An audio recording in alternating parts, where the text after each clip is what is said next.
ഉമ്മാടെ നയിച്ചാണല്ലോ. ഇതെന്താ ഇവിടെ ചോര?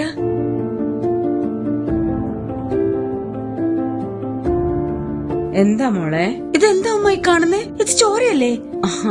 അത് കൊതുവിനെ കൊന്നപ്പോ. ഇത്രയും ബ്ലഡ് ഉള്ള കൊതുകോ? ഉമ്മ സത്യം പറ, ബ്രസ്റ്റിന് എന്തെങ്കിലും കുഴപ്പമുണ്ടോ?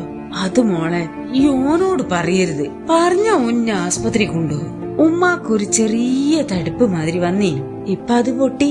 വേറെ കുഴപ്പമൊന്നുമില്ല. എന്താ ഉമ്മ ഇത്? എന്നിട്ടാണോ ഡോക്ടറെ കാണണ്ടെന്ന് പറയുന്നേ? ഇതൊക്കെ വെച്ചോണ്ടിരുന്ന എന്തൊക്കെ കുഴപ്പങ്ങളാ ഉണ്ടാവാന്നറിയോ? എന്നാലും മോളെ ഒന്നും പറയണ്ട, ഉമ്മ പെട്ടെന്ന് റെഡിയാവ്. നല്ലതിനുമ്മ ഒന്ന് റെഡിയാവ്.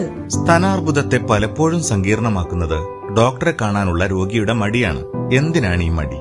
മടിയൻ മല ചുമക്കും എന്ന് കേട്ടിട്ടില്ലേ? ലക്ഷണങ്ങളെ നിസ്സാരമാക്കി നമ്മൾ പിന്നിടുന്ന ഓരോ ദിവസവും നമ്മളെ കൊണ്ടെത്തിക്കുക ദുരിതങ്ങളുടെ ആ നാളുകളിലേക്കായിരിക്കും.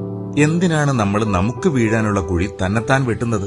രോഗാവസ്ഥകളെ മനക്കരുത്തോടെ സമീപിക്കുന്നവരാണ് മികച്ച പോരാളികൾ.